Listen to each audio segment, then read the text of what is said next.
Welcome back, everybody. All right, so what happens if you want to do more than one style point? Well, there's a couple things that we have to do. The thing is that let's just take a look at this header 1 here, and let's go ahead and let's add in something. Let's change the font. So what we'll do is we'll type in a semicolon. Now, technically, all of these need a semicolon here, and you can go ahead and put those in if you want to. If you're only doing one, you don't technically need one, but if you're doing more than one, you do need one. And it's best that you use a semicolon and maybe just get in the habit of putting it in there anyway. The semicolon is a really important character in computer programming, and the reason why is that usually a semicolon tells you that the computer's done reading that line.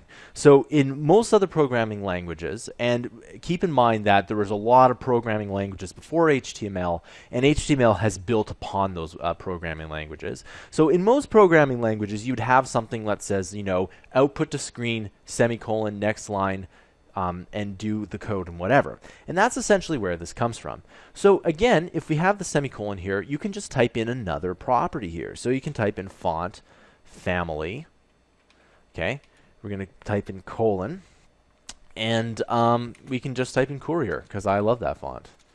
It's kind of cool, just like that, and you can see it instantly changes. And we can do this all day if we want to. So watch this. We can go to background color, and we can go black. Okay, and there you go. You can see the background colors there. Now, there's one other thing that you'd probably like to do. The other one is text align. All right. Just like this, and you can say center, just like that, and you can see that the text align is center. You can also type in right. Okay, and just because for the video tutorial purposes, I'm not going to resize the window, but if you resize the window, you'll see that the output will form to the window here. Okay, and if it does form to the window, that's actually kind of cool in the way that it does that. And if we were to do this in another programming language, what would end up happening is there'd be a lot of code just to do that. In fact, you know, when I've made games for Xbox 360, doing that was actually quite a bit of a challenge. All right, so you can add in more than one style point here.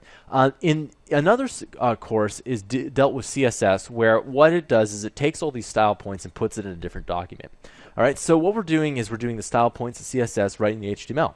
But that's fine. I'm going to show you some more cool stuff in HTML. I'll see you guys in the next tutorial.